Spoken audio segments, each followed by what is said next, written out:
Heart కి ఏదైనా ఇప్పుడు ఇలాంటి కంజనిటల్ హార్ట్ డిసీజ్ అంటే పుట్టుకతోనే ఏదైనా హార్ట్ కి ప్రాబ్లం ఉంటే సిమ్టమ్స్ ఏం తెలియవా డాక్టర్ గారు? తెలియాల్సిన అవసరం లేదు.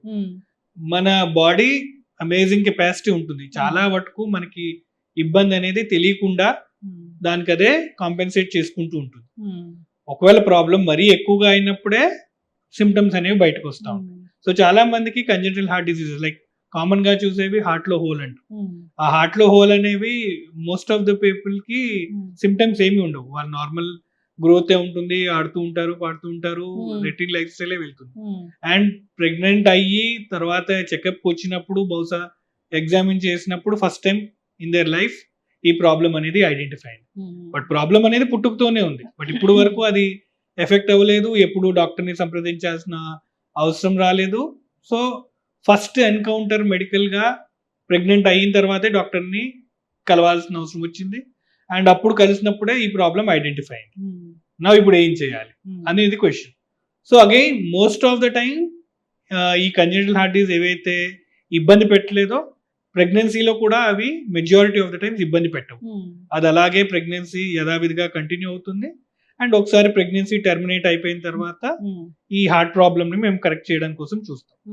కొన్ని కండిషన్స్ ఉంటాయి, వాటిని ఇంటర్ఫియర్ చేయాల్సిన అవసరం ఉంటుంది. అంటే ఆ కొన్ని కండిషన్స్ హార్ట్ మీద ప్రభావం పెట్టి బహుశా మదర్ అండ్ చైల్డ్ హెల్త్ మీద ప్రభావం పెట్టినప్పుడు ఇంటర్ఫియర్ చేయాల్సిన అవసరం ఉంటుంది. But majority of the time ఈ కంజనిటల్ హార్ట్ డిసీజ్ అనేవి ప్రెగ్నెన్సీని ఇంటర్ఫియర్ చేయవు. వాళ్ళు ప్రెగ్నెన్సీ నార్మల్ గానే కంటిన్యూ చేసే అవకాశం ఉంది. డాక్టర్ గారు, అయితే కంజనిటల్ హార్ట్ డిసీజ్ అనేది తల్లికి ఉంటే అది తెలియకపోతే ప్రెగ్నెన్సీలో మాత్రమే తెలుస్తుంది. కానీ ఆ ప్రెగ్నెన్సీ అనేది చాలా కేర్ఫుల్ గా ఉండాలి. ఇప్పుడు డాక్టర్ దగ్గరికి వెళ్ళినప్పుడు 5th month లోనే ఏమో అలా తెలుస్తుందా? అంటే కొందరికి హార్ట్ డిసీజ్ ఉన్నట్టు ముందే తెలుసు, కొందరికి తెలియదు. ఒకవేళ మీకు ఆల్రెడీ ముందు తెలిస్తే కన్సీవ్ అయ్యే ముందు ఒకసారి డాక్టర్ని సంప్రదించి ప్రెగ్నెంట్ నేను అవ్వచ్చా, అవుతే ఏమైనా ఇబ్బంది అవుతుందా? బికాజ్ ఈ మధ్య అవేర్నెస్ పెరిగింది, ట్రీట్మెంట్ పెరిగింది కాబట్టి మోస్ట్ ఆఫ్ ద టైం ఈ కంజనిటల్ హార్ట్ డిసీజ్ మనం ఐడెంటిఫై అయినా చిన్నప్పుడే వాటిని కరెక్ట్ చేసేస్తున్నాం. Majority of the time 7 years age వచ్చే లోపల ఆ కంజనిటల్ హార్ట్ డిసీజ్ ప్రాబ్లమ్ ని మనం ఆల్రెడీ కరెక్ట్ చేసేసాం. సో వాళ్ళకి కన్సీవ్ అయ్యే అవకాశం ఉంది అండ్ అలాగే ప్రెగ్నెన్సీ అన్ఈవెంట్ఫుల్ గా వెళ్ళే అవకాశం ఉంది. కొన్ని కంజనిటల్ హార్ట్ డిసీజెస్ రిపేర్ అవ్వలేదు, పూర్తిగా కరెక్ట్ అవ్వలేదు లేదా కరెక్ట్ చేయలేని పరిస్థితి.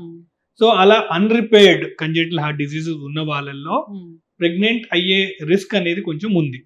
సో వాళ్ళు ఖచ్చితంగా డాక్టర్ ని, పర్టికులర్లీ కార్డియాలజిస్ట్ ని సంప్రదించి కన్సీవ్ అవ్వాలి లేదా. ఇన్ఫాక్ట్ మ్యారేజ్ కి ముందే కొంతమందికి చెప్తూ ఉంటాం, లైక్ మీరు మ్యారేజ్ చెయ్యొద్దు లేదా మ్యారేజ్ చేసినప్పుడు ముందే డిక్లేర్ చేయండి. బికాస్ మ్యారేజ్ అయిన తర్వాత ఆటోమేటికలీ ఎక్స్పెక్టేషన్ కన్సెప్షన్ మీద ఉంటుంది. బికాస్ అండ్ ఒకవేళ చాలా మంది రిజెక్ట్ చేసే అవకాశం కూడా ఉంది, ప్రెగ్నెన్సీ లేకపోతే I don't want to get married అని. సో ముందే వాళ్ళకి కొంతమందికి చెప్తాం, బట్ మీరు మ్యారేజ్ చేయొచ్చు బట్ కన్సీవ్ అవ్వకూడదు. బికాస్ కన్సీవ్ అయినప్పుడు both mother and child health మీద ప్రభావం ఉంటుంది. సో అలా కొన్ని కండిషన్స్ ఉన్నాయి, వాటికి స్ట్రిక్ట్ కాంట్రాఇండికేషన్స్. లైక్ పర్టికులర్లీ మీకు ఇందాక చెప్పినట్టు సైనోటిక్ కంజనిటల్ హార్ట్ డిసీజ్ అంటాం, వీళ్ళల్లో సాచురేషన్ లెవెల్స్ తక్కువ ఉన్నాయి. ఈ సైనోటిక్ కంజనిటల్ హార్ట్ డిసీజ్ ఉన్న వాళ్ళలో లేదా సివియర్ పల్మనరీ హైపర్టెన్షన్ ఉన్న వాళ్ళు కన్సీవ్ అయితే 5th month వరకు బహుశా ప్రాబబ్లీ ఏమీ కనిపించకపోవచ్చు. బట్ 5th month దాటిన తర్వాత ప్రెగ్నెన్సీ ఎండ్కి వచ్చేంత వరకు వాటి ప్రభావం ఎక్కువ అవుతుంది. అండ్ అక్కడ మనం కమిట్ అయిపోయాం కాబట్టి అక్కడ ప్రెగ్నెన్సీని మనం టర్మినేట్ చేయలేము, బికాజ్ అది equally challenging. At the same time baby మీద బర్త్ డిఫెక్ట్స్ వస్తాయి, ఆ బేబీ డిఫార్మ్డ్ బేబీస్ కావచ్చు, అబార్షన్స్ అయ్యే ప్రమాదం ఉంది. అలాగే ఆ డెలివరీ టైంలో మదర్ మీద కూడా స్ట్రెస్ పడి మదర్ హెల్త్ కూడా కాంప్రమైజ్ అయ్యే అవకాశం ఉంది. సో ఇలాంటి congenital heart diseases, cyanotic congenital heart diseases లేదా పల్మనరీ హైపర్టెన్షన్ ఉన్న వాళ్ళు అయితే కన్సీవ్ అవ్వకపోవడం అనేది మంచిది. సో ఇది తెలుసుకోవాలి, తెలుసుకుని కొంచెం రెస్పాన్సిబిలిటీ తీసుకోవడం ద్వారా ఈ ట్రామా లేకుండా మనం హెల్ప్ చేయొచ్చు. హార్ట్ బాగా పనిచేస్తుందో లేదో అని ఏమైనా తెలుసుకోవడానికి టెస్ట్ ఉంటాయి డాక్టర్ గారు? మీకు సిమ్టమ్స్ లేవు అంటే మీ హార్ట్ పనిచేస్తున్నట్లు లెక్క.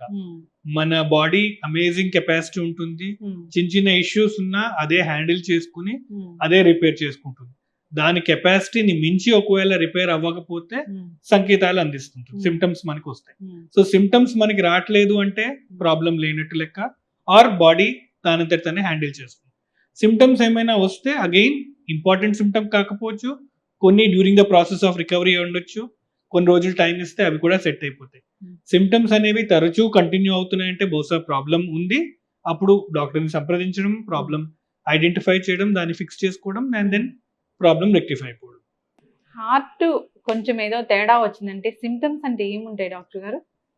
హార్ట్ డిసీజెస్ కి కామన్ గా 5 సిమ్టమ్స్ అనేవి చెప్తాం. 5 కార్డినల్ సిమ్టమ్స్ అంటాం. వాటిలో ముందుగా చెస్ట్ పెయిన్, రెండోది ఆయాసం, మూడోది దడ palpitations, fourth one loss of consciousness, unconscious అయిపోవడం, ఫిఫ్త్ ది ఫెటిగ్, అన్నెసరీగా ఏమైనా నీరసం ఉండడం. ఇవన్నీ 5 cardinal symptoms of cardiovascular system అంటాం.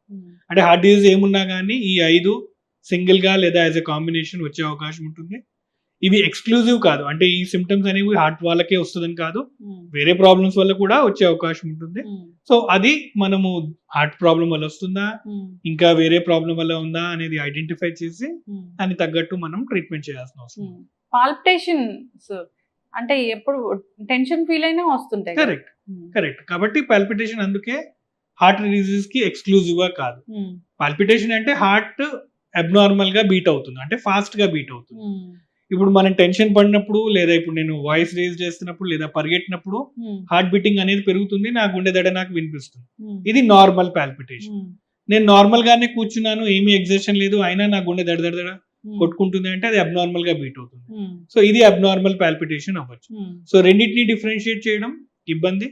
సో సిమ్టమ్ అందుకే హిస్టరీ తీసుకోవడం ద్వారా, వేరే క్వశ్చన్స్ అడగడము వాటి మీద, లేదా కొన్నిసార్లు ఇన్వెస్టిగేషన్ ద్వారా ఈ ప్రాబ్లం నార్మల్ అయినా కాదా డిఫరెన్షియేట్ చేయడం. నార్మల్ అయితే దాన్ని ఇగ్నోర్ చేయడం, అబ్నార్మల్ ఉంటే ఎందుకు అబ్నార్మల్ అయిందో ఐడెంటిఫై చేసి దాన్ని తగ్గట్టు ట్రీట్మెంట్ చేయడం. చక్కగా చెప్పారు డాక్టర్ గారు. ఏదేమైనా కానీ ఒకప్పుడు కన్నా ఇప్పుడు ఒక 25 ఏళ్ళు దాటాక వచ్చి టెస్టులు చేయించుకుంటే మంచిది, అంతేనా డాక్టర్ గారు? అందరికీ కాదండి, ఐ థింక్ ఈ మధ్య అవేర్నెస్ తో పాటు భయం కూడా పెరిగింది. So most of the time మనము అతి చేయకుండా మన లిమిట్స్ లో మనం ఉంటూ, అంటే అట్ ద సేమ్ అతి ఇన్ ద సెన్స్ అతిగా కంగారు పడిపోయి అవసరానికి మించి టెస్ట్లు చేసి లేనిపోని యాంగ్జైటీ తెచ్చుకోవడము కరెక్ట్ కాదు. అలా అని అతిగా నెగ్లెక్ట్ చేసేసి ఆ ప్రాబ్లమ్ ని మనము పెరిగి పెద్దగా అవడం కూడా కరెక్ట్ కాదు. So most of the time symptoms లేవు, మన పనులు మనం చేసుకోగలుగుతున్నాం, వీఆర్ ఓకే. బట్ ఏదైనా సిమ్టమ్స్ వస్తే దాన్ని కంప్లీట్ గా ఇగ్నోర్ చేయకుండా డాక్టర్ని సంప్రదించి తగిన టెస్ట్ చేసుకుని దాన్ని ముందుగానే రెక్టిఫై చేయాలి. సో ఐ థింక్ బ్యాలెన్స్డ్ గా ఉంటే ఇట్ షుడ్ బి ఓకే. అందరికీ టెస్ట్ చేయించుకుని భయపెట్టాల్సిన అవసరం లేదు. Rely on your symptoms and healthy lifestyle మనం మేనేజ్ చేస్తే we should be okay. So doctor గారు, చెకప్స్ అనేవి అంటే జనరల్ గా ఒక 20 years తర్వాత చేసుకుంటే మంచిది మీరు అన్నట్లుగా. అంటే మేము ఈ వీడియోస్ చూసి చాలా ఇబ్బంది పడుతూ ఉన్నాము. ఎక్కడ పడితే అక్కడ డాన్స్ చేస్తూ చనిపోతున్నారు, జిమ్ లో వెళ్తూ చనిపోతున్నారు, చిన్న ఏజ్ లోనే హార్ట్ అటాక్ వస్తుందంటే ఇప్పుడు అందరూ ఒక 20 years తర్వాత ఒక కార్డియాలజిస్ట్ ని కలిసి టెస్టులు చేయించుకొని అమ్మ మాకేం లేదనుకుంటే సంతోషంగా ఉంటున్నాము. ఏమంటారు డాక్టర్ గారు? లేదండి, ఐ థింక్ అది మోర్ ఆఫ్ ఏమంటారు, ఈ వైరల్ వీడియోస్ వల్ల మన కాన్ఫిడెన్స్ లెవెల్స్ తగ్గుతున్నాయి. ఇవన్నీ ఎక్కడో ఒకటి అవుతుంది, లక్షలో ఒకటే అవ్వచ్చు. బట్ అలా అని ఆ లక్షలో ఒకటి అయినంత మాత్రాన మనకు అవుతుంది అని మనం జనరలైజ్ చేయడం అనేది కరెక్ట్ కాదు. ఇవన్నీ ఇన్సిడెంటల్ థింగ్స్, వీటిని మనం జనరలైజ్ చేయకూడదు. బట్ ఎవ్రీథింగ్ మన కామన్ సెన్స్ మనం యూజ్ చేస్తే హెల్దీ లైఫ్ స్టైల్ అనేది ఇంపార్టెంట్. హెల్త్ అనేది ఒక ఇండివిజువల్ రెస్పాన్సిబిలిటీ. మన హెల్దీ లైఫ్ స్టైల్ మనం మేనేజ్ చేస్తూ, డైట్ మోడరేషన్ గా పెట్టుకుంటూ, సిమ్టమ్స్ మనల్ని అబ్జర్వ్ చేసుకుంటా ఉంటే ఇవేమీ టెస్ట్లు అవసరం లేదు. డౌట్ ఉన్నప్పుడు టెస్ట్ చేసుకోవాలి, దానికి తగ్గట్టు మనం మాడిఫై చేయాలి. బట్ వితౌట్ ఎనీ రీజన్ మనం టెస్ట్ చేసుకున్నప్పుడు కూడా కన్ఫ్యూజన్ పెరుగుతుంది, యాంగ్జైటీ పెరుగుతుంది, అండ్ లేని జబ్బు మనం కొని తెచ్చుకున్నట్టు అవుతుంది. So only investigation should help us. So always question తోటి స్టార్ట్ చేయాలి. ఈ టెస్ట్ ఎందుకు చేస్తున్నాము, ఈ టెస్ట్ తో వచ్చిన ఇన్ఫర్మేషన్ తోటి నా డెసిషన్ మేకింగ్ ఏమైనా చేంజ్ అవుతుందా. లైక్ ఫర్ ఎగ్జాంపుల్ ఈసీజీ ఉంది, ఈసీజీ తీసాము, ఇది ఒకవేళ అబ్నార్మల్ గా ఉంటే మన డెసిషన్ ఏమవుతుంది. సో పేషెంట్ ఒకవేళ ఏమీ ఇబ్బంది లేదు అండ్ ఈసీజీ తీసాము, ఆ ఈసీజీలో సమ్ అబ్నార్మాలిటీ అని చూపించింది. నా ఈ అబ్నార్మాలిటీని ఆన్సర్ చేయడానికి కోసం ఫర్దర్ ఇన్వెస్టిగేషన్ చేయడం జరుగుతుంది. ఈకో అంటాము, TMT or angiogram or whatever. To begin with అసలు ప్రాబ్లమే లేదు.